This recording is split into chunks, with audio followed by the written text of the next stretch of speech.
Oswiecim en polonais, Auschwitz en allemand, Auschwitzin en yiddish, sont les noms de cette petite ville située au sud de la Pologne, à mi-chemin entre Katowice et Cracovie.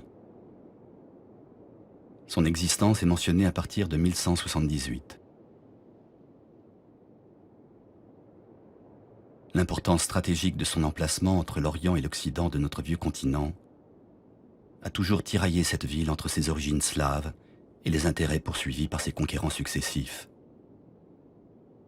Les Germains, les Suédois, les Autrichiens, les Soviétiques et les nazis.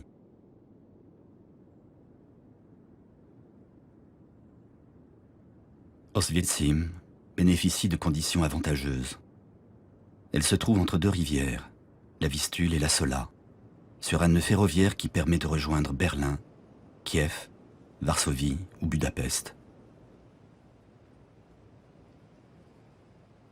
Aux alentours, les terres sont fertiles et les mines de charbon nombreuses. Avant la guerre, la population totale de la ville est d'environ 12 600 personnes, dont une majorité, plus de 7 000, est juive. Avec l'invasion de la Pologne en septembre 1939, la conquête de l'Europe par l'Allemagne nazie est en marche. Oswiecim reprend son nom allemand, Auschwitz.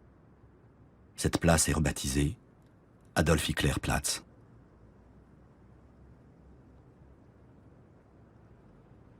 L'aménagement d'un territoire appelé zone d'intérêt débute. Les maisons de la vieille ville, pour la plupart occupées par des familles juives, sont vidées de leurs habitants pour pouvoir accueillir les Allemands de souche. Dans les villages avoisinants, les habitants polonais sont expropriés, les maisons confisquées ou détruites. 3 camps principaux sont progressivement construits et aménagés. Auschwitz I, camp de concentration et épicentre des opérations. Auschwitz II, Birkenau, camp de concentration conçu pour 100 000 déportés, mais également camp d'extermination à partir du printemps 1942, date à laquelle les gazages débutent. À partir de 1943, il devient le plus grand centre d'extermination d'Europe.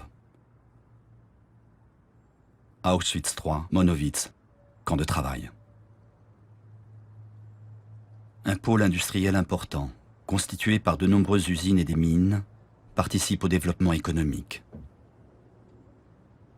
Plusieurs fermes d'élevage et de culture constituent le pôle agricole. S'y ajoute un pôle scientifique composé d'un centre de recherche agricole et un autre de recherche médicale.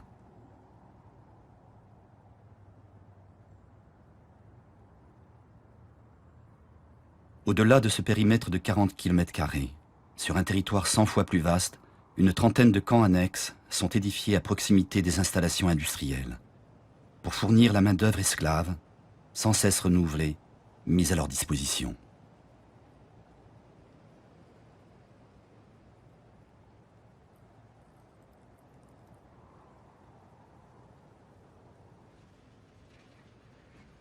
Bien plus qu'un camp de concentration, Auschwitz est le centre d'un vaste complexe.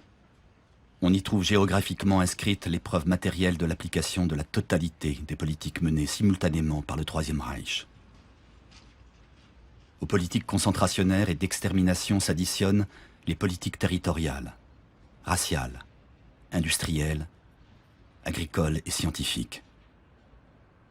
Il s'agit d'une opération de grande ampleur, tentaculaire et protéiforme, qui va réorganiser cette partie de la Pologne annexée au Grand Reich et dont les traces sont encore visibles.